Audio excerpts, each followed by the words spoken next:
Dios les bendiga, hermanos. Bienvenidos a este culto de oración y le damos gracias a Dios porque nuestro Dios nos permite estar reunidos aquí, y gracias a Dios porque estoy aquí en esta iglesia para poder presentar la palabra de Dios. Le doy gracias a Dios y a los hermanos, los ancianos que me invitaron. Así que vamos a tener un estudio profundo, sólido y teológico sobre un tema que como adventistas necesitamos conocer y dominar. Vamos a pedir la dirección de nuestro Dios orando y vamos a venir de rodillas.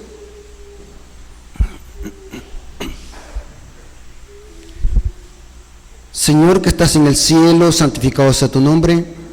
Gracias por permitir a tus hijos congregarse en tu santo templo para que podamos disfrutar de tu palabra, podamos alimentarlos de tu palabra. Te rogamos, Señor, de que tu Espíritu Santo nos ayude a comprender tu palabra, nos ayude a interpretarla correctamente para que tu nombre sea glorificado. Ayúdalo, Señor, a obedecerla también y a ponerla en práctica para la honra y gloria de su nombre. Te lo suplicamos en el nombre de Jesús. Amén. Bien, hermanos, vamos a tener un estudio profundo sobre doctrina. Y quiero decirles algo muy importante, hermanos. En la iglesia adventista se están introduciendo doctrinas extrañas, doctrinas que no tienen nada que ver con el mensaje adventista. Y la hermandad está cayendo en esta trampa porque la hermandad, un buen número de hermanos adventistas no están estudiando la Biblia a profundidad y son presa fácil para caer en cualquier error doctrinal. La hermandad, como no estudia, no saben si alguien que está predicando en un púlpito está diciendo la verdad bíblicamente o está interpretando la Biblia correctamente. En la iglesia se está metiendo una nueva teología que no tiene nada que ver con el mensaje adventista basado en el santuario. ¿Y quiénes son los que están introduciendo esta falsa teología? Si nosotros vemos la historia de Israel, hermanos, siempre la apostasía doctrinal se introducía ¿por dónde? Por la cabeza del pueblo. ¿Y quiénes eran? La cabeza del pueblo eran los líderes, los dirigentes de la iglesia. Noten lo que dice Jeremías 5:31. Dice Dios a través del profeta Jeremías: los profetas profetizaron mentira y los sacerdotes dirigían por mano de ellos. ¿Y quién tiene la mayor culpa? ¿Quién tiene la mayor culpa que en la iglesia se infiltren errores doctrinales? ¿Quién tiene? No. Por eso les dije que leyeran el texto bíblico. Ese es el problema, que como iglesia no estamos estudiando la Biblia. Creemos todo lo que se nos vienen a decir aquí en el púlpito. Prueben si lo que yo estoy diciendo es verdadero. No crean todo lo que dice el hermano Rafael. Deben de creer lo que está escrito. ¿Quién tiene la mayor culpa? Y mire cómo dice: y mi pueblo así lo quiso. Ahora, es tan cierto que la apostasía siempre se ha infiltrado por la cabeza, por los dirigentes. Y quiero que quede bien claro esto, para que no se vayan a malinterpretar mis palabras, porque para eso sí somos buenos, para malinterpretar las palabras. Cuando hablo de dirigentes, lo estoy diciendo con humildad y con celo. No estoy criticando ni atacando, sino que estoy enseñando algo que es bíblico y que como iglesia debemos de hacer caso a la palabra de Dios, porque yo también soy dirigente de la iglesia adventista. Entonces, significa que este mensaje también es para mí. Digo esto para que los hermanos no vayan a estar diciendo: el hermano Rafael está criticando a los dirigentes, porque para eso somos buenos, para malinterpretar las palabras y para sacar de contexto las palabras. Estamos diciendo lo que dice la Biblia. Siempre la apostasía entró ¿por dónde? Por la cabeza, el liderazgo de la iglesia. Y como los hermanos no estudian, dicen así: ese hermano es teólogo, estudió 7 años en la Universidad de Andrews, por tanto dice la verdad, porque él es teólogo. Y quizás un hermano de banca está en lo correcto, pero como el hermano no fue a estudiar teología, no le cree y aceptan lo que dice que el teólogo. Y esto puede ser relativo. Puede ser de que el teólogo esté en la razón, como puede ser que esté en el error, porque no son infalibles. El único infalible, ¿quién es? Cristo, el que no se equivoca. Los seres humanos nos equivocamos. Basándonos en eso, hermanos, nosotros debemos de creer a lo que está escrito en la palabra de Dios, no a lo que dice el hombre. Hay quienes en la iglesia no son idólatras de imágenes de María ni del Santo Pepe de Atoche, pero son idólatras de hombres, siguen a hombres, y cuando les tocan sus ídolos saltan como escorpiones. Hay quienes son idólatras de hombres en la iglesia, siguen a hombres y condenan al hermano que posiblemente esté diciendo la verdad, porque en lugar de creer a las escrituras, creen a lo que dice el hombre. Y en cuestiones de doctrina y salvación, no le creo, pero ni a mi propia mamá, porque la salvación es individual y cada quien debe dar cuenta a Dios por sí mismo. En cuestiones de doctrina y salvación, allí no hay amistad, aunque usted sea un gran amigo mío, pero si usted está enseñando un error doctrinal, discúlpeme, pero yo no le voy a creer ni le voy a seguir, aunque usted sea un gran amigo, aunque comamos en el mismo plato. Pero en cuestiones de salvación y doctrina, ahí no podemos seguir a hombre ni podemos creerle al hombre. Tenemos que estar seguros de que lo que enseña las escrituras y lo que está enseñando esa persona esté basado en la ley y los testimonios. ¿Estamos de acuerdo en eso, hermano? Y mi pueblo así lo quiso. ¿Quién es el mayor culpable? El pueblo. ¿Por qué? Porque se deja engañar, aún teniendo ¿qué? Las escrituras. Hay quienes en la iglesia repiten como loro todo lo que les dicen y oyen. No investigan si lo que está diciendo el pastor, el predicador o el anciano esté en las escrituras o en los testimonios, y repiten como loro. A la iglesia ha entrado este virus, y este virus es más peligroso que el coronavirus, el virus del loro.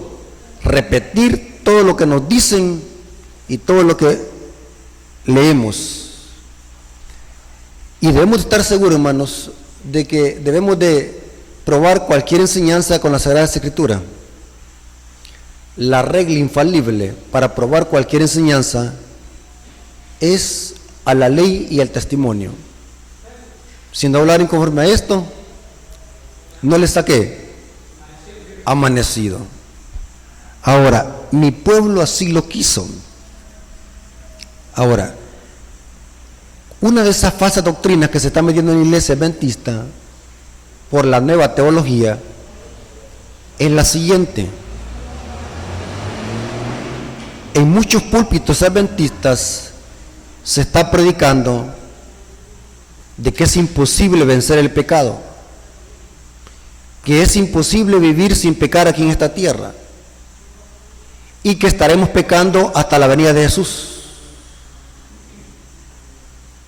y que el pecado es un estado y una condición, ya no es transgresión de la ley solamente. Esa teología se está infiltrando en la iglesia adventista, que no es propia de la iglesia adventista, sino que es doctrina jesuita y católica. El creador de esa doctrina se llama San Agustín de Hipona, un monje católico que creía de que por el simple hecho de nacer en este mundo somos pecadores y que el pecado es una condición. Vivimos en pecado por el simple hecho de estar aquí en este mundo. O sea, si usted está sentado en esa banca, usted está pecando. Si usted duerme en la noche, usted está pecando, pero el pecado es una condición, no es transgresión de la ley. Y que por lo tanto, como es una condición, el pecado, entonces es imposible dejar de pecar. Y tenemos que estar pecando hasta la venida de Jesús para que Él nos lleve al cielo pecando. Esta teología lleva una herejía sutil. ¿Cuál es? Si decimos que el pecado es una condición y que por nacer en este mundo nos hacemos pecadores, significa entonces de que Jesús se hizo pecador por nacer en este mundo. ¿Notaron la herejía bajo de agua sutil? Si por el simple hecho de nacer en este mundo se hace uno pecador, entonces Jesús al nacer en este mundo se hizo ¿qué? También pecador. ¡Qué blasfemia! Esa doctrina se llama la doctrina del pecado original. No es propia de la iglesia adventista, pero se está infiltrando. En este estudio vamos a demostrar bíblicamente que esa doctrina es satánica y que en ningún momento debemos de permitir que se infiltre en la iglesia adventista. La doctrina del pecado original ataca los fundamentos de la fe adventista, ataca la vindicación del carácter de Dios y ataca todas las doctrinas de la iglesia adventista que están basadas en el santuario, especialmente en el lugar santísimo, el santuario. Ataca la perfección de carácter y el sellamiento. Vamos a notar bíblicamente, hermanos, que la Biblia enseña que antes de que Jesús aparezca por segunda vez en las nubes del cielo, el pueblo de Dios habrá vencido el pecado y habrá dejado de pecar antes de que Jesús aparezca en las nubes del cielo. Mejor dicho, antes de que se cierre la puerta de la gracia, el pueblo de Dios habrá vencido el pecado. Es lo que se conoce como la última generación.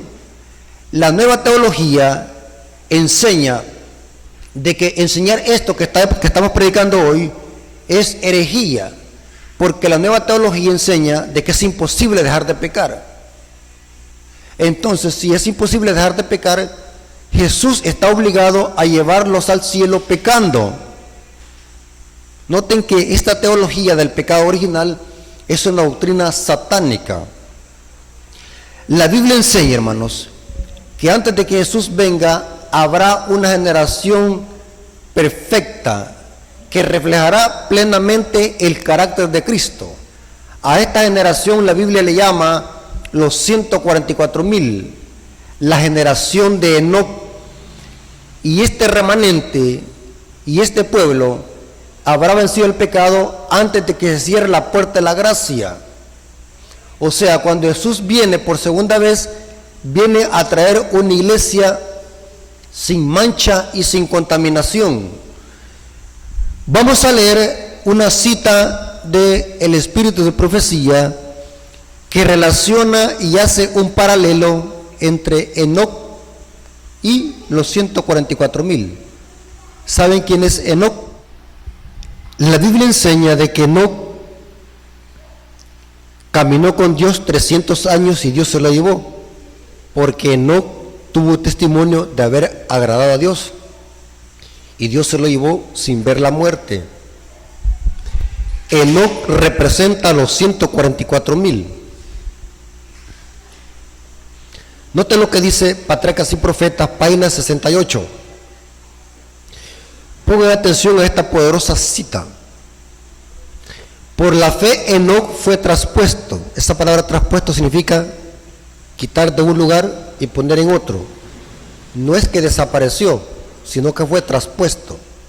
Se quitó de un lugar y se puso en otro. Por la fe Enoc fue traspuesto para no ver muerte, y no fue hallado porque lo traspuso Dios. Y antes que fuera traspuesto, tuvo testimonio de haber agradado a Dios. Hebreos 1:5. Y noten, en medio de un mundo condenado a la destrucción por su iniquidad, Enoc pasó su vida en tan íntimamente comunión con Dios,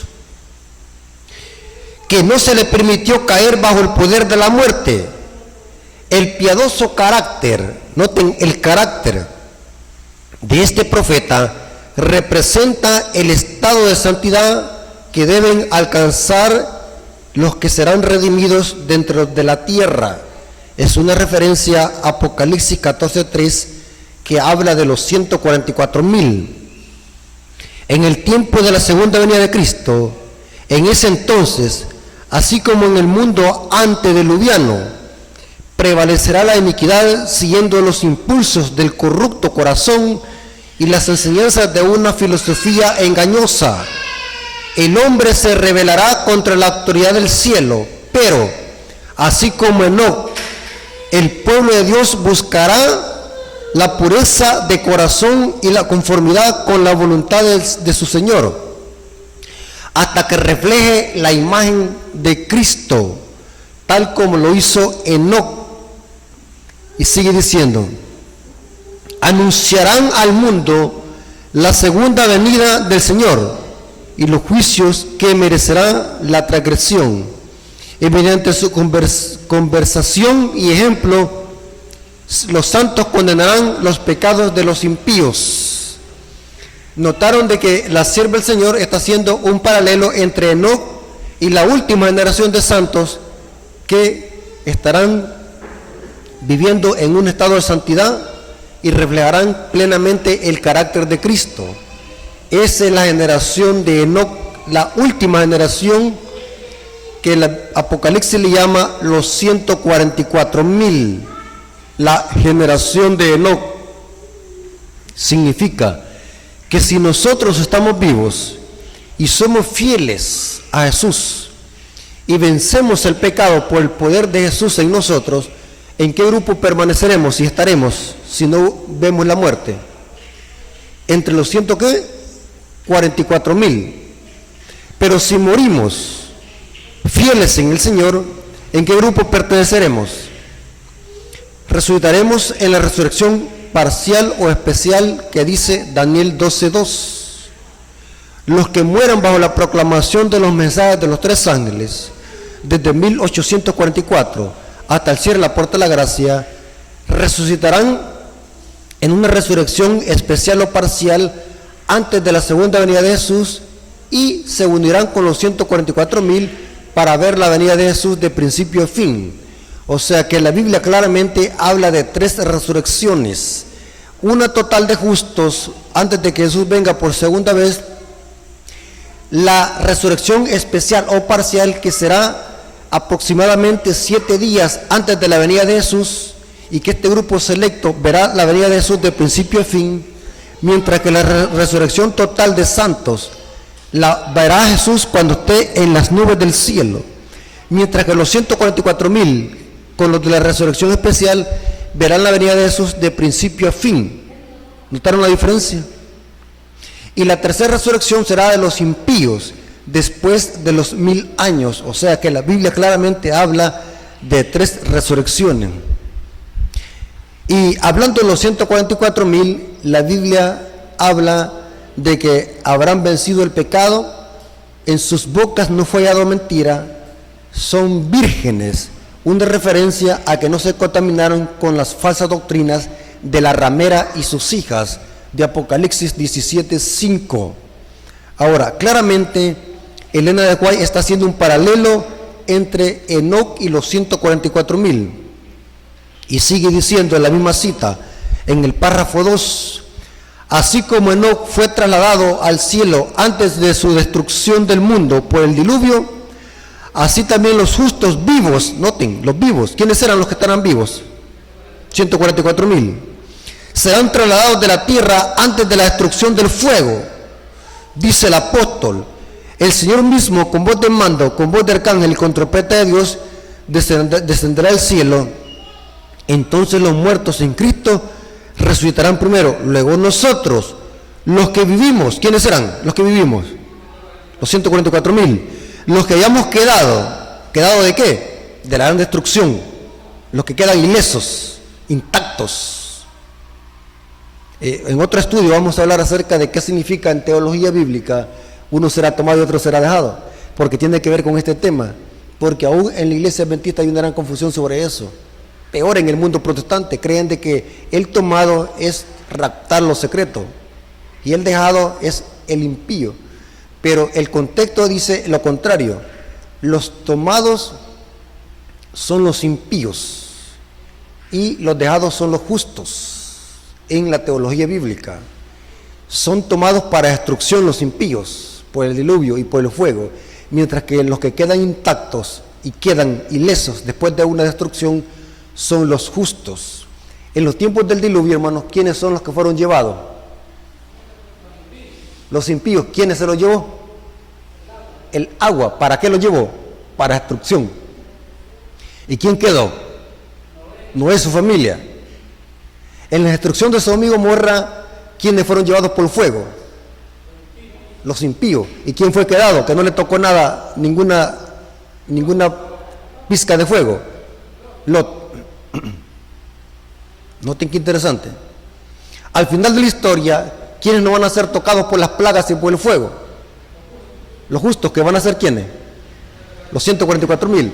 ¿Quiénes van a ser devorados por las plagas y por la ira de Dios? Los impíos. Aquí dice Pablo, nosotros los que hayamos quedado, ¿quedar de qué? De la destrucción masiva, que van a ser las plagas y el fuego consumidor. Dice Pablo, nosotros los que hayamos quedado, seremos arrebatados. Esta palabra arrebatado significa harpax, significa tomar a alguien violentamente, porque vamos a ser ¿qué? Llevados con el poder de Dios al cielo. Pero antes de entrar al cielo, ¿qué pasará con nuestros cuerpos? Dice el apóstol Pablo, y esto corruptible se vestirá de ¿qué? De incorrupción, y esto mortal se vestirá de ¿qué? De inmortalidad, porque seremos transformados. Ahora, vamos a ver en este estudio profundo de que antes del cierre de la puerta de la gracia, el pueblo de Dios habrá dejado de pecar, porque se habrá completado el sellamiento. Lo que transformará a Cristo en su segunda venida, Jesús no viene a perdonar pecados en la segunda venida. Eso se habrá vencido ¿cuándo? Antes del cierre de la puerta de la gracia. ¿Qué es lo que Jesús transformará? Nuestro cuerpo, nuestra carne pecaminosa. Eso que nos impulsa a pecar, eso será transformado en un abrir y cerrar de ojos a la final trompeta. Pero el carácter y el pueblo de Dios habrá dejado de pecar ¿cuándo? Antes de cierre la puerta de ¿qué? De la gracia. Y la nueva teología no entiende esto, hace una confusión y una mezcolanza. Creen de que tener naturaleza pecaminosa es pecado, pero tener naturaleza humana pecaminosa no es pecado. Según la Biblia, ¿qué es pecado? Transgresión de la ley. Aún los hijos de Dios, después de que se convierten a Jesús, siguen teniendo esa naturaleza pecaminosa carnal. Y quiero explicarles un detalle muy importante para que entiendan y no se vayan a perder. Cuando nacemos en este mundo, ¿cuántas naturalezas traemos? Una. ¿Cuál naturaleza? La naturaleza caída, pecaminosa y carnal. ¿Somos pecadores por traerla? No. ¿Hasta cuándo Dios nos culpa de pecado? Hasta que pecamos y tenemos uso de ¿qué? De conocer el bien y el mal. Es como un león que traemos dentro, pero el león está dormido, no ha despertado aún porque no tenemos conocimiento del bien y el mal. Y cuando empezamos a tener conocimiento del bien y el mal, es que la carne nos impulsa a cometer pecados que son transgresión de la ley. ¿Me estoy dando a explicar, hermano? O sea, tener la naturaleza pecaminosa no es pecado, a menos que la ejerzamos. ¿Me estoy dando a explicar, hermano? Ahora, aquí viene la otra pregunta. Jesús cuando nació, o cuando fue engendrado, y cuando nació, ¿cuántas naturalezas traía? ¿Ah? 2. Noten que es diferente a nosotros como nació Jesús. Jesús traía 2 naturalezas, la espiritual y la humana. Porque fue engendrado, ¿por qué? Por el Espíritu Santo. Nosotros no somos engendrados por el Espíritu Santo, nosotros somos ¿qué? Procreados entre un hombre y una mujer que tienen relaciones sexuales y coitales. Jesús, la madre de Jesús no tuvo relación con un hombre para que Jesús fuera engendrado. Fue engendrado ¿por qué? Por el poder del Espíritu Santo. Entonces Jesús, ¿cuántas naturalezas traía? 2. Aquí viene la pregunta también, concéntrense. Si Jesús traía las 2 naturalezas, ¿con cuál de las 2 vivió en esta tierra? ¿Con cuál?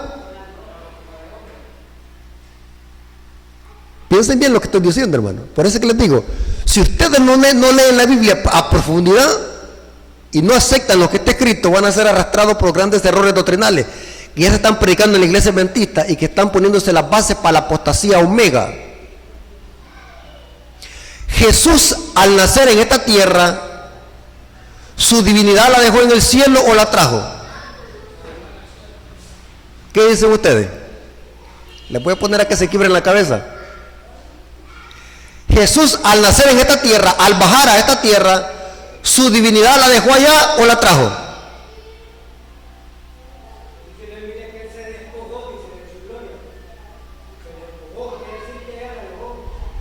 La Biblia no dice se despojó de su gloria, se despojó de sí mismo. Eso lo dice Filipenses 2, les explico, agarra información. Filipenses capítulo 2 dice lo siguiente: Jesús, al bajar a esta tierra, trajo su divinidad. ¿Saben qué es lo que pasó con la divinidad de Jesús? La ocultó y la veló en un cuerpo humano, pero ahí estaba en Jesús. Jesús, al bajar a esta tierra, renunció a sus prerrogativas divinas, o sea, no estimó ser igual a Dios, aunque Él es Dios. En esta tierra, ¿cómo vivió Jesús entonces? ¿Como Dios o como hombre? Como hombre. ¿Y su divinidad dónde estaba? En Él, pero ¿cómo? Ocultada. ¿Me entendieron, hermano? Y les voy a poner a que se quiebren la cabeza. Si Jesús vivió en esta tierra como hombre, ¿cómo venció al diablo? ¿Como Dios o como hombre? ¿Qué dicen ustedes? Si decimos que Jesús venció al diablo como Dios, entonces Jesús hizo trampa. Y el plan de salvación es un chantaje. Porque Jesús lo está mintiendo al decir, sígame. Si yo no puedo, yo no soy Dios para hacer lo que Él hizo. ¿Qué dice la Biblia cómo Jesús venció al diablo? ¿Como Dios o como hombre? Hebreos capítulo 2, versículo 14. Eso es lo que quiere Satanás que creamos, de que Jesús tenía ventaja sobre nosotros y que venció al diablo como Dios, algo que nosotros no podemos hacer. El diablo quiere meterlo sanamente que nosotros no podemos obedecer como Jesús. Y Jesús, al humanizarse en esta tierra, nos dio un ejemplo que aún viviendo en un cuerpo humano caído, podemos obedecerle a Dios si los agarramos de su poder. El diablo quiere meternos un falso evangelio, y ese evangelio se está predicando en los púlpitos adventistas por grandes pastores de renombre en la iglesia, y como la hermandad no estudia no está estudiando a profundidad la Biblia, cree todo esto porque es el hermano tal, el gran pastor tal, famoso. Yo le creo. ¿Cómo venció Jesús al diablo? ¿Como Dios o como hombre?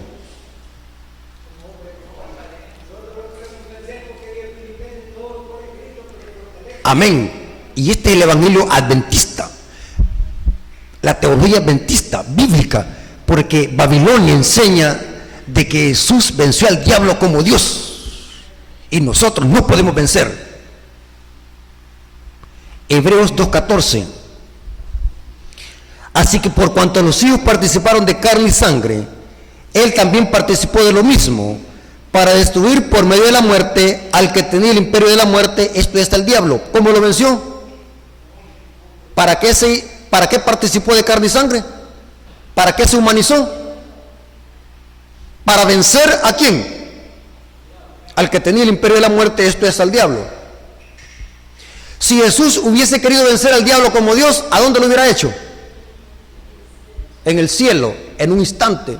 ¿Para qué iba a soportar tanta humillación Jesús? Que lo escupieran y le pegaran cachetadas al Rey de Reyes. Pero el pecado tenía que vencerse como un hombre, porque así el pecado había entrado ¿por quién? Por otro hombre, el primer Adán. Y Jesús es el segundo Adán.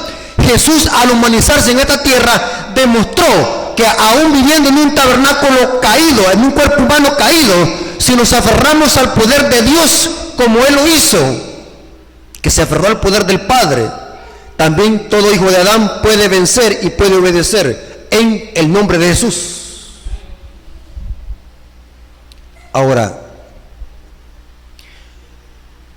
Jesús vivió en esta tierra como hombre. Entonces usted me va a decir, ¿dónde radicaba el poder de Jesús? Si Jesús se hizo humano y tenía nuestra naturaleza humana debilitada y degradada por el pecado, ¿cómo es que Jesús nunca pecó? ¿Cuál fue el secreto de Jesús? Y que ese secreto es la clave para que nosotros podamos vencer el pecado como Jesús lo hizo. ¿Cuál fue el secreto de Jesús? Usted me va a decir, porque era Dios. Eso es una gran blasfemia. Claro que Jesús es Dios, pero Jesús no venció al diablo como Dios. ¿Cuál fue el secreto de Jesús si Él vivió como hombre aquí en esta tierra? La oración. ¿Y dependía de quién? De Dios. ¿A dónde dice eso? Vámonos a Juan 5:19. Si no está escrito, hermano, ¿qué? No lo crea, no lo crea.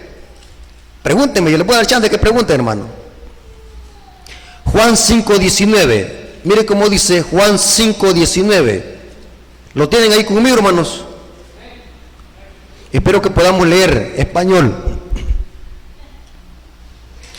Respondiendo entonces Jesús les dijo: de cierto os digo, no puede el Hijo hacer nada. ¿Cómo? ¿Cómo dice?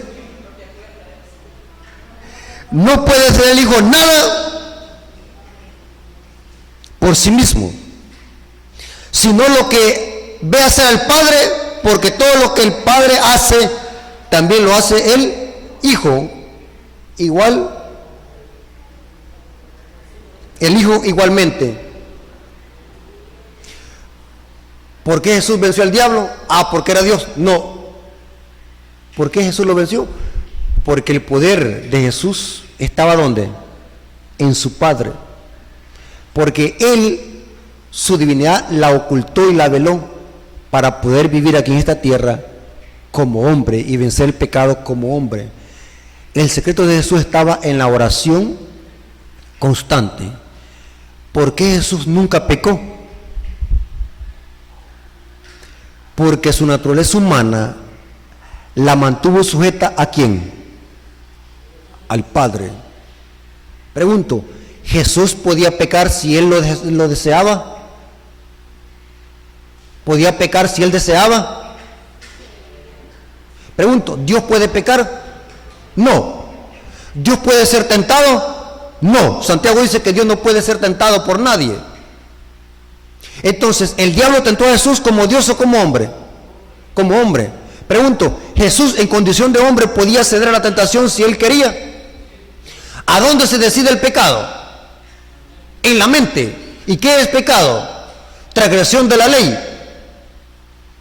¿Me estoy tratando de explicar? El pecado inicia ¿dónde? En la mente. O sea, nadie es pecador por nacer. Si usted escucha a un predicador que esté diciéndole esa herejía de que por nacer en este mundo somos pecadores, dígale usted, repréndalo. Esa es una herejía satánica. Nadie se hace pecador por nacer en este mundo, porque entonces Jesús se hizo ¿qué? Pecador. Noten lo que dice Santiago. Santiago capítulo 1. Si no está escrito, hermano, no lo crea. Santiago capítulo 1. Vaya, ya le vamos a, solo voy a explicar esto. Hagan preguntas. Santiago capítulo 1, versículo 13 y 15. ¿Es pecado ser tentado, hermanos? ¿Es pecado ser tentado? No. ¿Jesús fue tentado en el desierto? Sí. ¿Pecó Jesús por ser tentado? No, pero noten cuándo es que se comete el pecado. Cuando alguno es tentado, no diga que es tentado de parte de Dios, porque Dios no tienta a nadie, ni puede ser tentado por el mal, sino que cada uno es tentado cuando en su propia concupiscencia, ¿a dónde inicia el pecado, hermano? El mal deseo, en la mente, es atraído y seducido. Entonces la concupiscencia que se origina en la mente por lógica, después que ha concebido, da luz al pecado, y el pecado siendo consumado da luz a la muerte. ¿Dónde inicia el pecado? En la mente. ¿Es pecado ser tentado? No. Le voy a poner un ejemplo para que entendamos esto, lo que está diciendo Santiago. Yo tengo mi celular en la mesa. El celular suena. ¿De quién depende que lo tome y escuche la llamada? De uno. ¿Va a dejar de sonar el celular tarde o temprano? Si no lo tomo, va a dejar. Así es la tentación. Viene la tentación porque el diablo conoce nuestras debilidades y nos tienta por nuestros lados débiles. ¿De quién decide si lo tomo o no? Pregunto, ¿el diablo puede forzar a alguien a pecar? Entonces, ¿de dónde surge esa idea que la gente dice, el diablo me forzó a tomar guaro? ¿A dónde ha visto usted eso? O no tuve otra alternativa, tuve que saltarme el cerco para ir a acostarme con la mujer de mi vecino. No tuve otra alternativa porque la mujer se me metió. ¿Es correcto eso, hermano? ¿El diablo puede forzar a alguien a pecar? No. ¿Quién decide si toma la tentación o no? Volvamos a Jesús. ¿Jesús podía pecar si él lo deseaba en su mente? Sí. Podía desear, porque entonces ¿de qué valdría que el diablo lo hubiera tentado? ¿Me estás tratando de explicar, hermano? ¿Jesús se dio a la tentación del diablo? No. ¿A dónde cortó Jesús la tentación? En la mente. ¿Y cómo la cortaba? Escrito está. Pero ¿qué es lo que hacía Jesús? Todos los días oraba y estudiaba la palabra de Dios. ¿Cómo estaba su naturaleza humana? Su naturaleza humana, ¿cómo estaba? Estaba fortalecida y dominada para que no se levantara. Pero Jesús podía pecar. Ahora, ¿por qué nosotros pecamos? ¿Por qué nosotros pecamos? Porque nosotros no estamos unidos a Cristo, ni estamos alimentándonos con la oración ni con la palabra de Dios. Por eso es que somos débiles cuando viene la tentación. Ahora, ¿cuándo es que nosotros tenemos dos naturalezas como la de Jesús? Cuando la entregamos a Cristo, ahora estamos en el mismo nivel que Jesús. Pregunto, ¿Dios nos puede dar la victoria para vencer como Él venció? ¿Hay poder en Jesús? La nueva teología, ¿saben qué es lo que dice? Es imposible dejar de pecar. ¿Saben qué es lo que están diciendo? Que el pecado es más grande que el poder de Dios y que Dios no puede darle la victoria a nadie. ¿Se dan cuenta que es peligrosa esta herejía? Es peligrosa, hermanos. El hermano hizo la pregunta: ¿qué hay del Salmo 51? David dice: en pecado me concibió mi madre.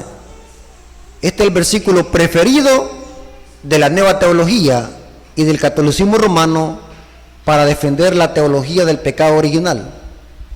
Agarren la información. ¿Están listos para agarrar la información? Anoten. Agarren la información. Oigan bien. El texto del Salmo 51 no dice nací pecador. Dice en pecado me concibió mi madre. Está hablando de concepción, no de nacer. Lea bien el español. En pecado me concibió mi madre. No dice nací pecador. Repito, ¿cómo dice David? En pecado me concibió mi madre. Salmo 51:5. ¿De qué está hablando David ahí? Les voy a explicar un dato muy interesante si usted no quiere ser arrastrado por la nueva teología y por errores doctrinales del protestantismo apóstata y del catolicismo romano y de la nueva teología. Siempre usted lea el contexto antes de leer un versículo para que no lo vaya a torcer. El Salmo 51 está hablando del arrepentimiento de David por su pecado. ¿Cuál pecado? ¿Cuál fue el pecado de que le trajo a la caída a David y su reino? El adulterio que cometió con la mujer de Urías Heteos. Esa era mujer de Urías Heteo. Y David la embarazó y mandó a matar al esposo. Ahora, agarren esta información. ¿Están poniendo atención, hermano? Esta información que les estoy dando aquí no la vayan a dar en cualquier lugar, hermano. Aprovechen.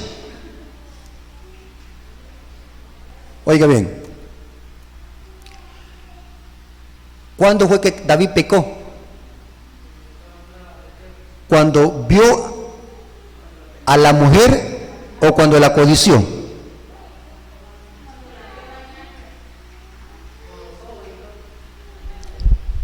Concéntrense en lo que estoy diciendo. ¿Cuándo David pecó? ¿Cuando vio a la mujer o cuando la codició? Cuando la codició. ¿Y el pecado entró por dónde? Por los ojos. Ahora, concéntrense. Hermanos, ¿han oído ustedes una frase apóstata? Que hasta hermanos cuando están orando la dicen: Señor, perdónanos, porque por ver y oír pecamos. Esa es una frase diabólica y apóstata. Nadie peca por ver y oír. O sea que yo estoy pecando por verlos a ustedes.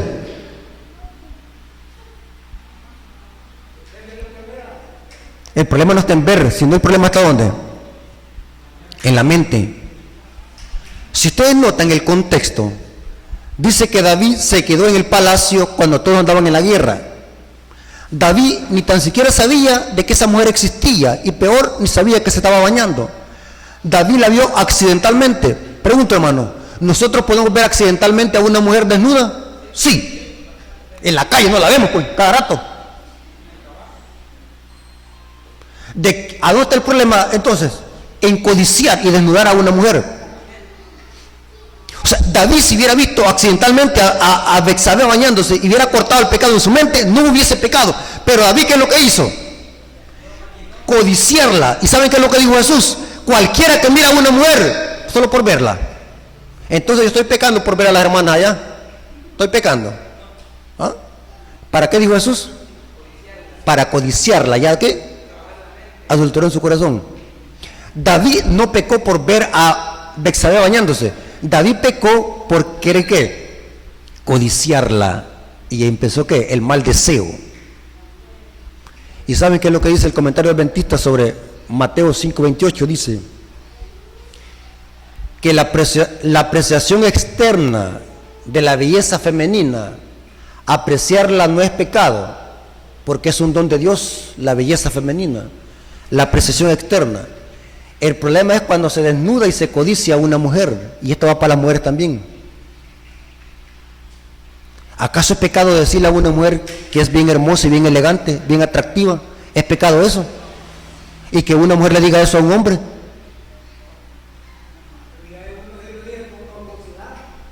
Entonces, ¿a dónde está entonces el pecado? En la mente. O sea, la apreciación externa, la belleza externa y apreciarla no es pecado, en sus límites correctos.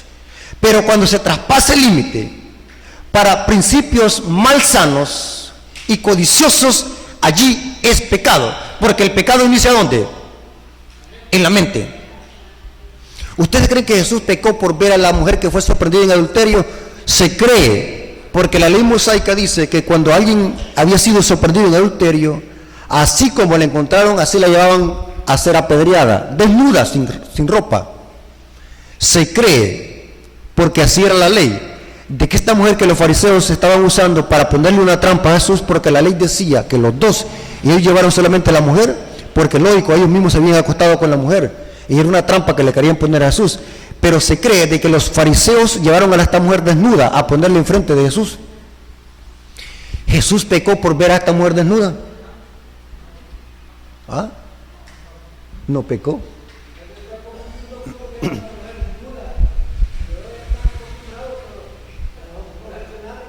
Ajá, correcto. Ahora, oigan bien, cuando David dice, en pecado me concibió mi madre, David lo que está diciendo, no está disculpando su pecado, sino que está enseñando de que por dejarse dominar por su naturaleza pecaminosa que heredó de sus padres, porque cuando venimos en esta tierra traemos una naturaleza carnal, una tendencia al mal, que esa tendencia al mal no la podemos dominar a menos que el poder de Dios muera en nosotros.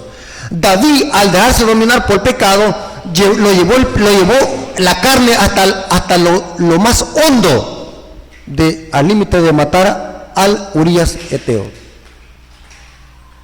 El Salmo 51 dice, es un arrepentimiento de David por su pecado. O sea, David no está diciendo que desde que nació empezó a adulterar con la mujer de Betsabé, sino que él está diciendo, en pecado me concibió mi madre. O sea, él no está disculpando su pecado, sino que él está admitiendo que por no tener fuerza en sí mismo en ese momento, para no ceder a los deseos de la carne y alimentar la carne, él se dejó dominar por la concupiscencia y llegó hasta ese límite. Porque el pecado, ¿dónde inicia? En la mente. La naturaleza carnal nos impulsa a cometer pecados. Tenemos una tendencia por naturaleza al mal. Y que esa tendencia, hermano, no es pecado a menos que nosotros la tengamos en jaque, sujeta. Inclusive el diablo, dice Elena de White, que los puede sugerir malos pensamientos. Pero si nosotros albergamos esos malos pensamientos en la mente, el alma no puede ser, mientras no los alberguemos en la mente, el alma no puede ser corrompida ni contaminada. ¿Me estoy dando a explicar, hermano? O sea, el pecado solamente es cuando se acaricia el deseo pecaminoso. Y ese deseo pecaminoso tarde o temprano se va a convertir ¿qué? En acciones. O sea, el pecado inicia ¿a dónde? En la mente y se ejecuta en acciones.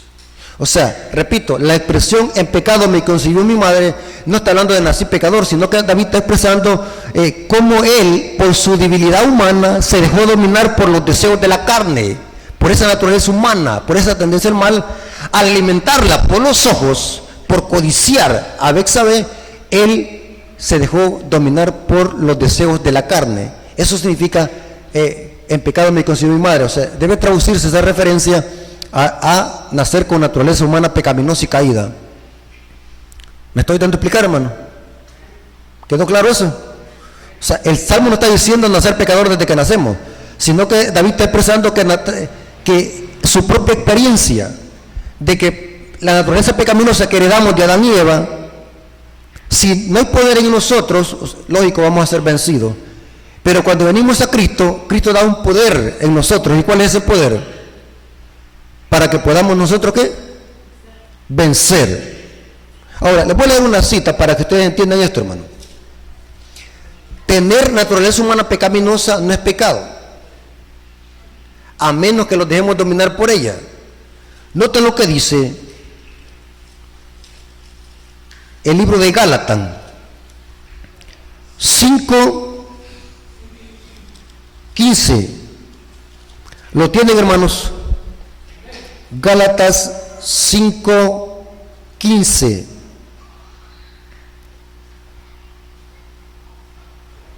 Desde el 16 leamos. Digo pues, andad en el Espíritu y no satisfazcáis los deseos de ¿qué?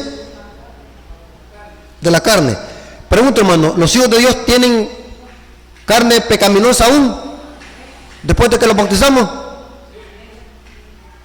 Seguimos teniendo la misma carne. Pero ¿cuál es la diferencia? Que ahora se los añade otra naturaleza. ¿Cuál? La divina, la de Cristo. ¿De quién depende cuál alimentemos? De nosotros. Pablo dice, ¿cómo dice? Tener naturaleza pecaminosa no es pecado. Porque entonces Jesús se hubiera hecho pecador por adoptar nuestra naturaleza. Correcto, ahí está. Me gusta porque están entendiendo bien qué es pecado y qué es naturaleza pecaminosa.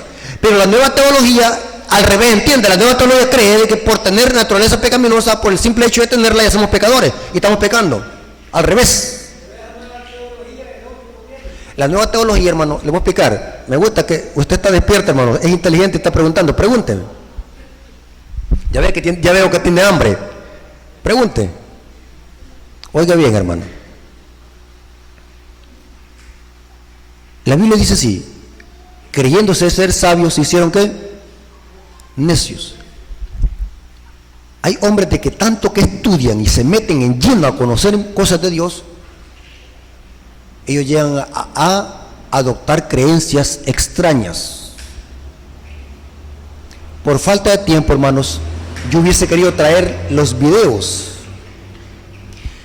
de todos los pastores que están predicando el pecado original en la iglesia adventista y que muchos hermanos oyen esas predicaciones en su celular y en la televisión. Tremendo, hermano. Esa teología, hermanos, se está infiltrando, que es propia del catolicismo romano, la doctrina del pecado original.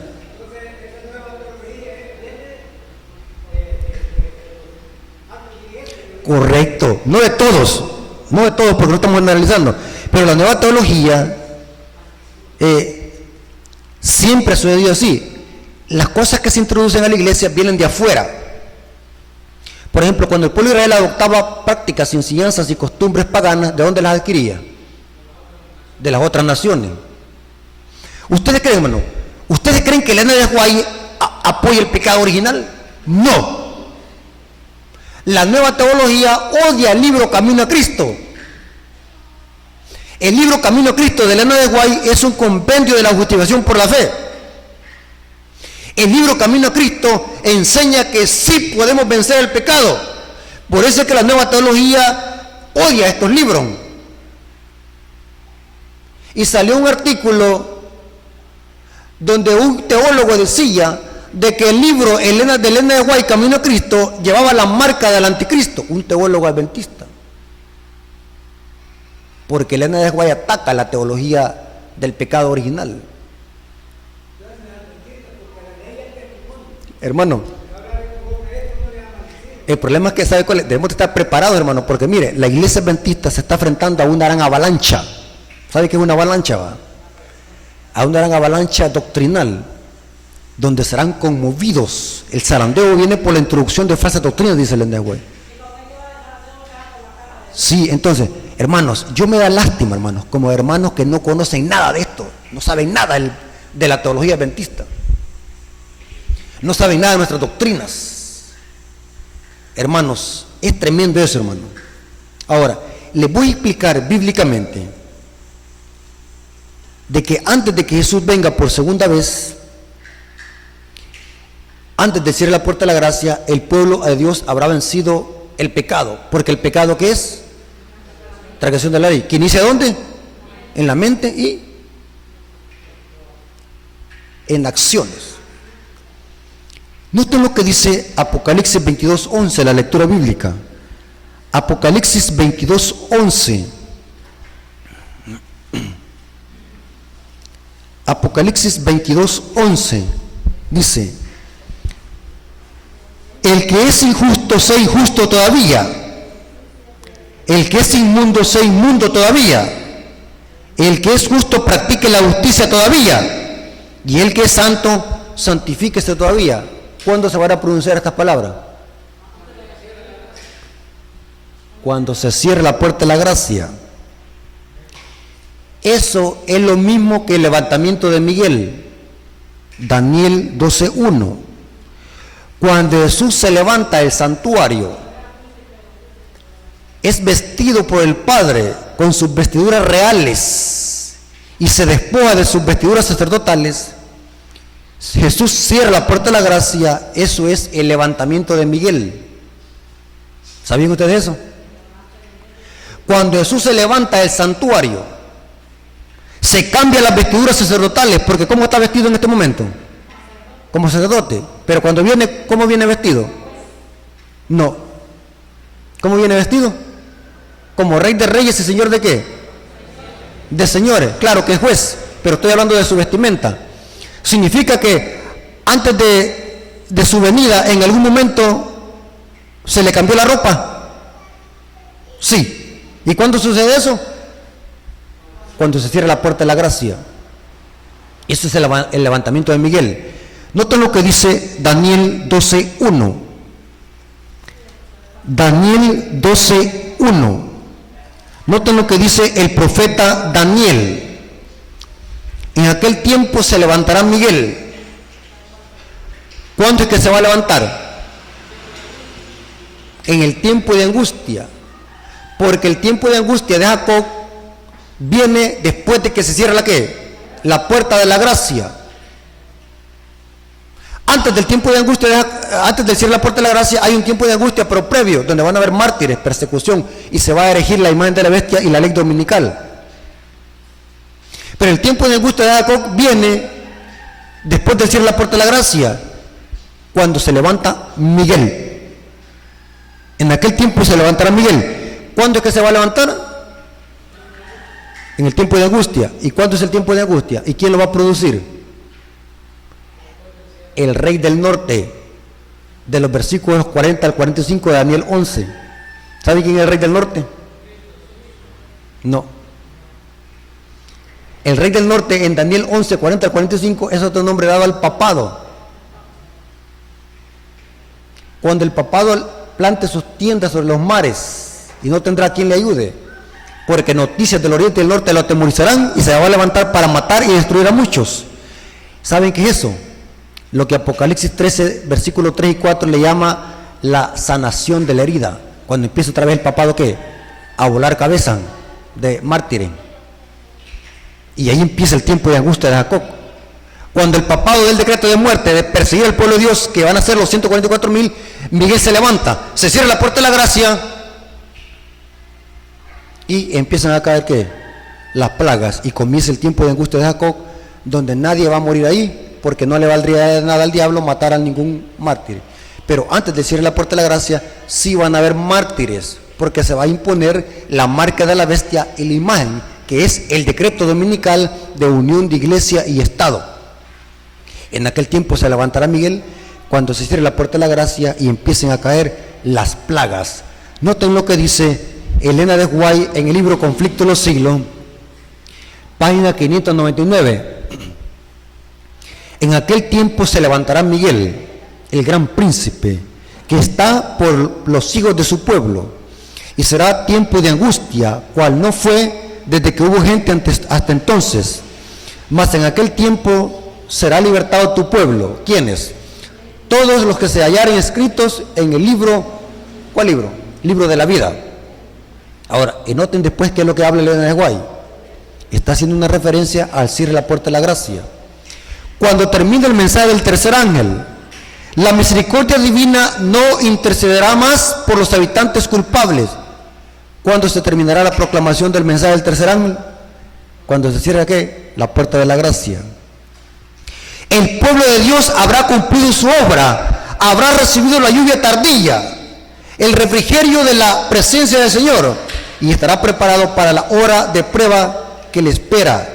Los ángeles se apresuran, van y vienen de acá para allá en el cielo.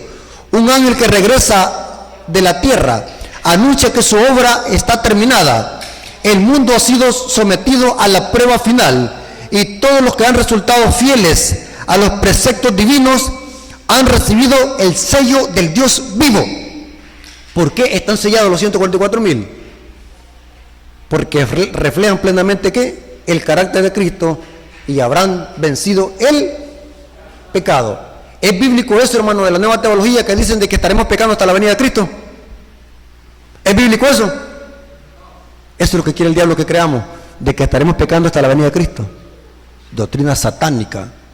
Pregúntele a cualquier hermano.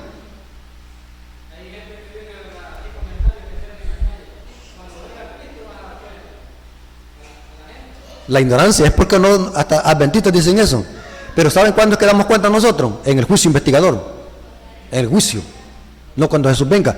Cuando Jesús viene, ¿viene qué? A traer un pueblo sin mancha y sin contaminación. Ahora, ¿qué es lo que transformará a Cristo cuando venga por segunda vez? ¿Cristo viene a perdonar pecado? En su segunda venida, ¿viene a perdonar pecado? ¿Viene a limpiar pecado? ¿Viene a dar una segunda oportunidad? No, ¿a qué viene entonces? A transformar este cuerpo, ¿qué? Esto no es tarea de nosotros. Porque nosotros no podemos quitar de nuestro cuerpo esta naturaleza pecaminosa carnal que heredamos de Adán y Eva. ¿Quién la quitará cuando venga por segunda vez?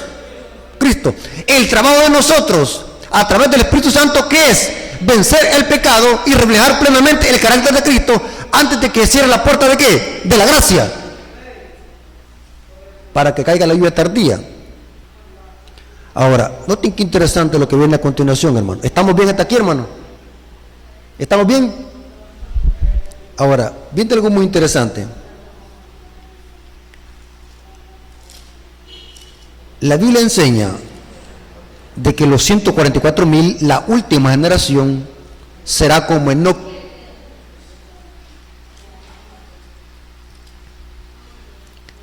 ¿Ustedes creen, hermano, que Enoc vivía en un mundo apacible?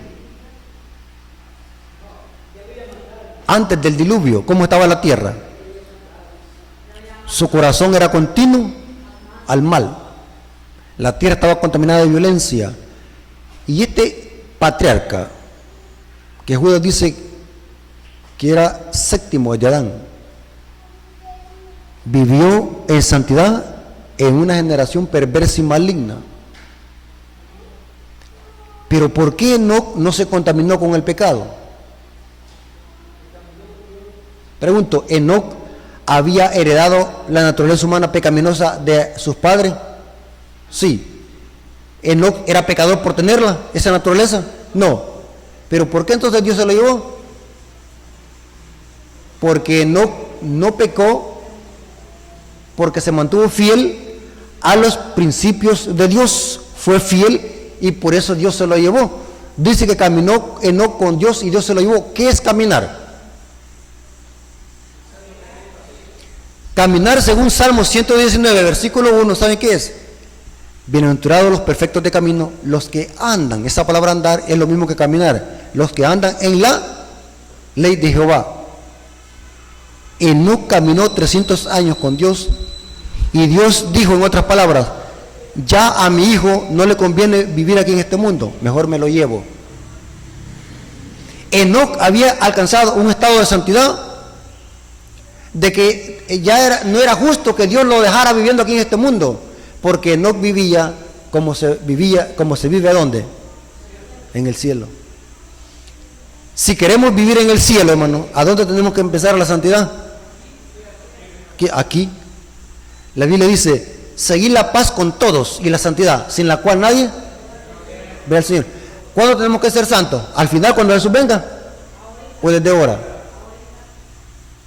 ¿Es posible vencer el pecado con la ayuda de Dios? ¿Es posible vencer cualquier tendencia? ¿Es posible vencer cualquier vicio? ¿Es posible vencer cualquier deseo que nosotros hayamos acariciado desde joven? ¿Hay poder en Cristo? ¿Es posible dejar la borrachera? ¿Es posible dejar la pornografía? ¿Hay poder en Jesús para poder vencer eso? Sí, Jesús lo demostró. Que sí podemos, aún viviendo en un mundo pecaminoso y caído. La Biblia dice que Jesús fue tentado en todo, según nuestra semejanza, pero sin pecado. Apocalipsis 14, 1, hablando de los 144,000, dice: después miré y aquí el Cordero que estaba en pie sobre el monte de Sión, y con él los 144,000 que tenían el nombre de él y de su Padre. ¿A dónde? En su frente. ¿Qué significa tener el nombre de Dios en su frente? ¿Qué significa tener el nombre del Cordero y del Padre en la frente? El nombre. Saben que en profecía el nombre significa carácter. Nombre significa carácter. ¿Saben por qué a los hijos, los padres israelitas, les ponían nombres que reflejaran un atributo divino y que ese nombre estuviera en armonía con la conducta y el carácter de ese niño mientras crecía en este mundo? O sea, los israelitas buscaban nombres porque el nombre reflejaba el carácter de los hijos. O sea, los nombres en la antigüedad no se ponían para hacer diferencia entre Pedro y Juan, como lo hacemos hoy. Una vez vi a una hermana que andaba buscando en un paquín, en un silabario, nombres para ponerle al niño que iban a nacer. Otra andaba buscando una novela.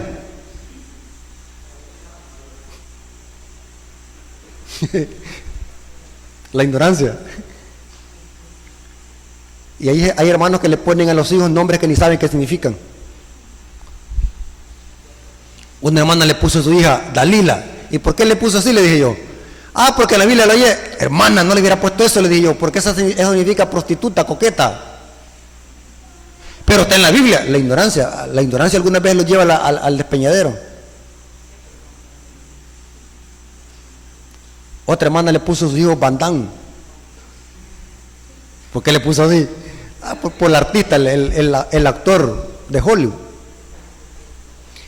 En los tiempos bíblicos los nombres no se ponían porque los encontraban en algún lugar o en alguna película.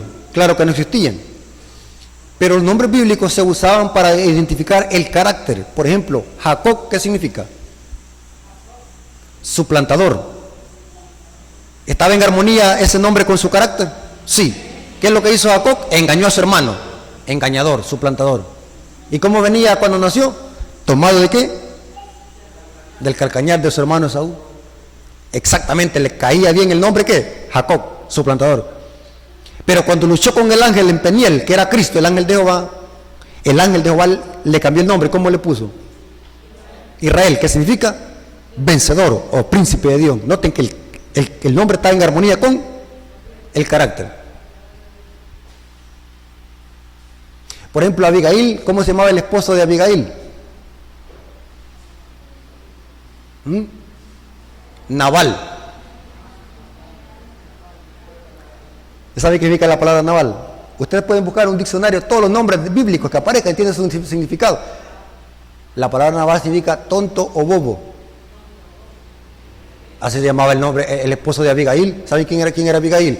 Una mujer hermosa e inteligente. Pero el marido de ella, ¿cómo se llamaba?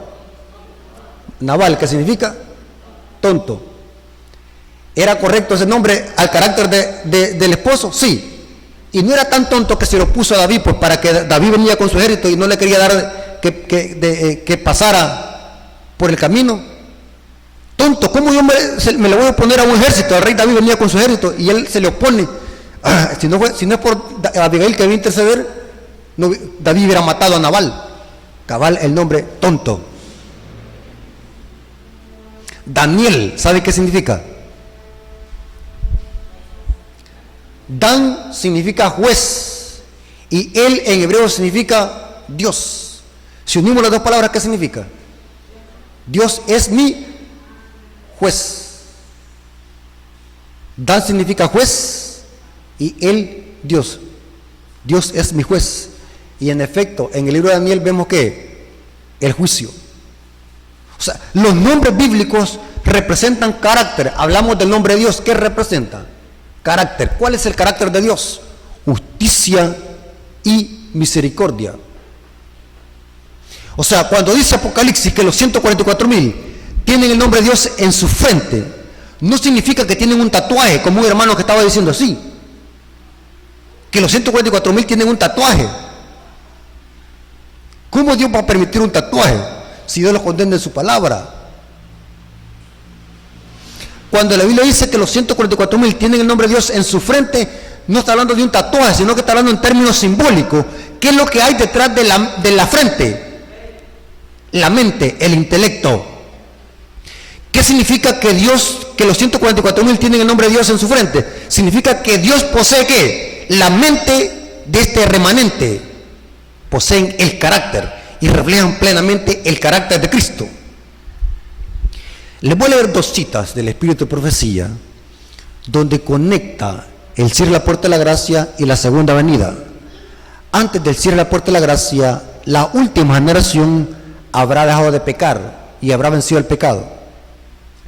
Y lo que cambiará Jesús en su venida será nuestro cuerpo corruptible, que nadie es pecador por tenerlo, a menos que lo dejemos dominar. ¿Por qué? Por Él. ¿Estamos de acuerdo? ¿Me están entendiendo, hermano? Esta cita está en Joya, Testimonios para la Iglesia, tomo 2, página 318. Pongan atención a lo que dice. Creemos sin duda alguna que Cristo va a venir pronto. Amén. Esto no es una fábula para nosotros, es una realidad. No tenemos la menor duda. Y ahora, noten cómo dice: cuando Él venga, no lo hará para limpiarnos de nuestros pecados. ¿Viene Jesús a eso? No. Ni quitar los defectos de carácter. ¿Viene a eso Jesús? ¿Cuánto se tiene que haber perfeccionado esto? Antes de ir a la puerta de la gracia. O jurarnos de nuestras flaquezas, de nuestro temperamento o disposición. Si es que se ha de realizar en nosotros esta obra, se hará antes de aquel tiempo. Cuando venga el Señor, los que son santos seguirán siendo santos. Los que se han conservado su cuerpo y espíritu en pureza, santificación y honra, recibirán el toque final de la inmortalidad. ¿Qué es lo que viene a cambiar Jesús? El cuerpo corruptible. Que no somos mortales. ¿Somos qué? No somos inmortales. Somos mortales, morimos. Pero cuando Jesús venga nos va a dar ¿qué? Inmortalidad. Ya nuestro cuerpo no nos llevará a la muerte, porque seremos como antes de Adán, antes de su caída. Noten, cuando los bautizamos nosotros, aún seguimos teniendo la naturaleza pecaminosa. Y la tendremos hasta la segunda venida de Jesús. ¿Cuándo llegaremos a tener carne santa? Cuando seramos transformados. Pero ¿qué es lo que tendrá el pueblo de Dios antes de que se cierre la puerta de la gracia? Un carácter perfecto, sin manchas, sin contaminación. ¿Notaron las dos cosas? Y sigue diciendo: pero los que son injustos e inmundos y no santificados permanecerán así para siempre. No se hará en su favor ninguna obra que elimine sus defectos y les dé un carácter santo.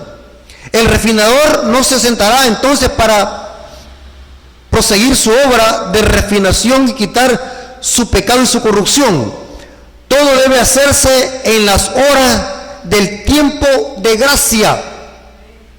Hermanos, ¿es bíblico eso que estaremos pecando hasta la venida de Jesús? ¿Es bíblico eso? Entonces, si usted oye a un pastor diciendo eso, hermano, ¿qué le va a decir usted hoy?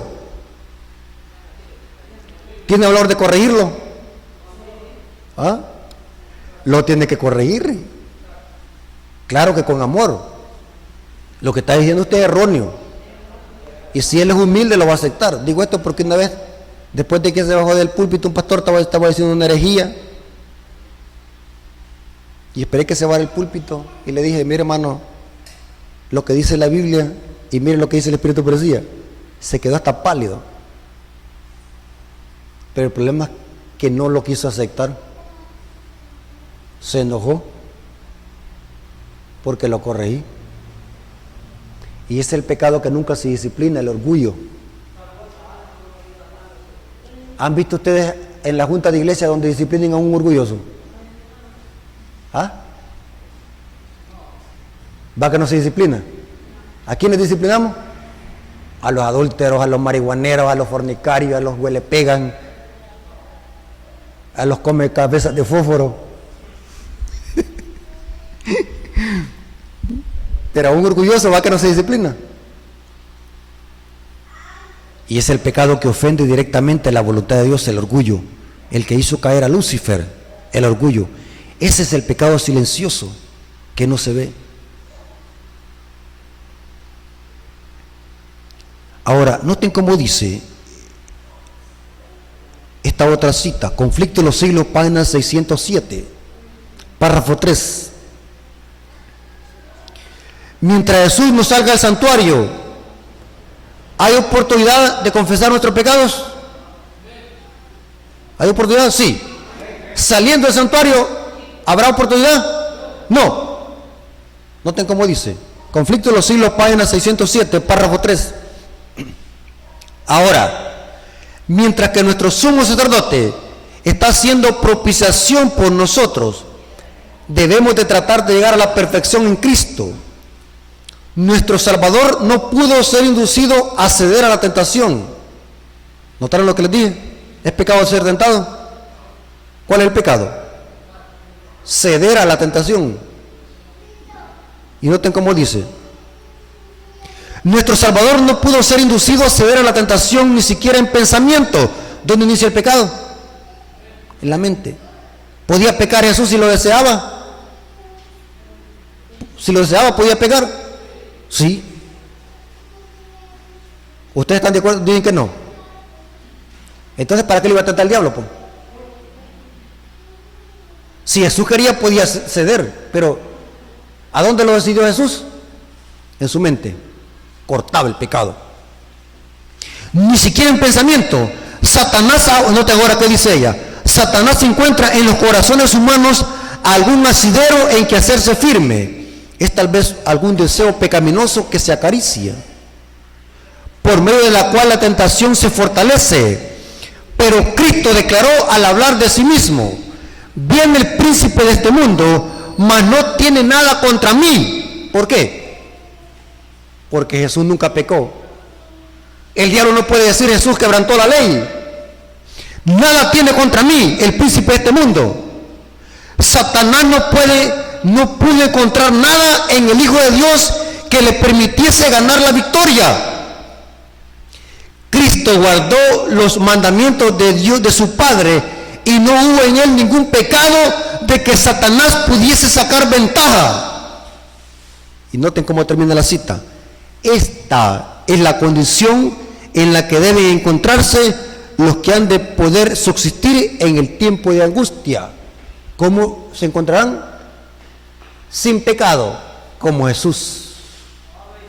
Tremendo, hermanos. Tremendo.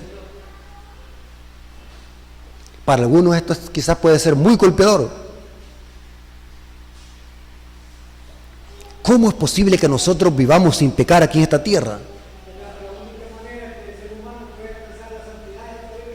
Amén, ese es el Evangelio, ese es el mensaje que se predicó en 1888 en Minneapolis por los pastores Wilder y Jones.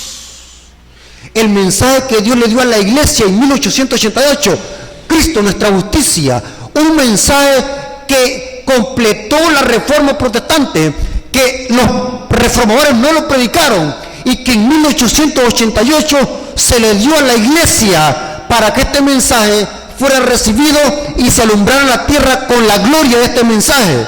Lastimosamente la iglesia lo rechazó en 1888 y por eso andamos vagando en Cades Barnea, que es este mundo lleno de pecado. El plan de Dios era que en 1888 la iglesia aceptara este precioso mensaje y así cayera la lluvia tardía y que todo el mundo fuese evangelizado y así venir Cristo. Pero por rechazar ese mensaje andamos como los israelitas que rechazaron los mensajes de José y Caleb para entrar a la tierra prometida y conquistarla. Y por culpa de esa rebelión anduvieron 40 años vagando. Así nosotros andamos todavía aquí en este mundo. Hace tiempo que Jesús hubiese venido, si nosotros hubiésemos aceptado el mensaje de 1888 y toda la tierra se hubiera evangelizado y la lluvia tardía hubiese caído sobre la iglesia. Eso dice el Espíritu Profecía. ¿Cuál es el centro del mensaje de 1888? Que en Cristo hay poder para vencer el pecado. Y en Cristo hay victoria para poder vencer, hermano. La clave está en lo que Jesús hacía. Se aferró al poder divino, al poder del Padre. Y que si nosotros nos aferramos a Cristo, nosotros podemos vencer. Y aquí viene la pregunta para terminar. Si nosotros después de que lo bautizamos, ¿por qué pecamos?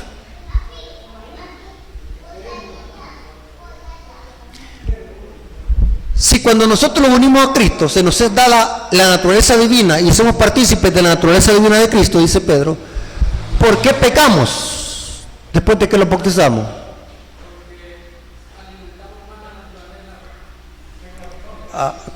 Exactamente. Pero ¿sabes por qué también? Porque nosotros los apartamos de Cristo. Miren lo que dice Juan. Si está escrito, si no está escrito, no lo crea. ¿Estamos de acuerdo? Acuérdense de la frase, no la pueden olvidar. Primera de Juan 3.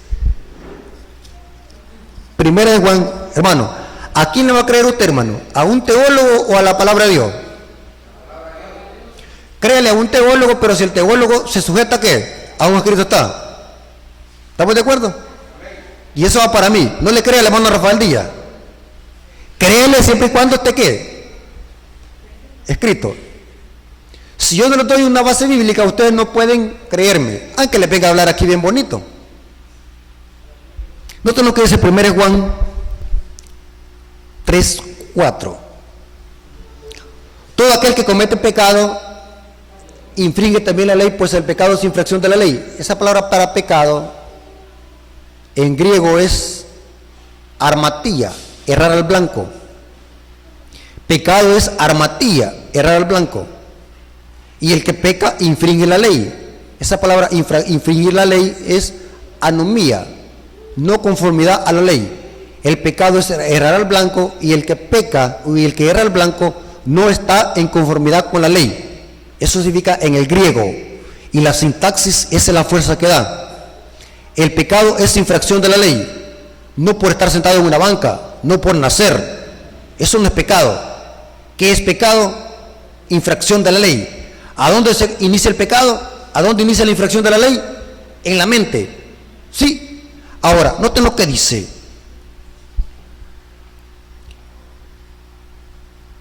El versículo 9, desde el 8 leamos.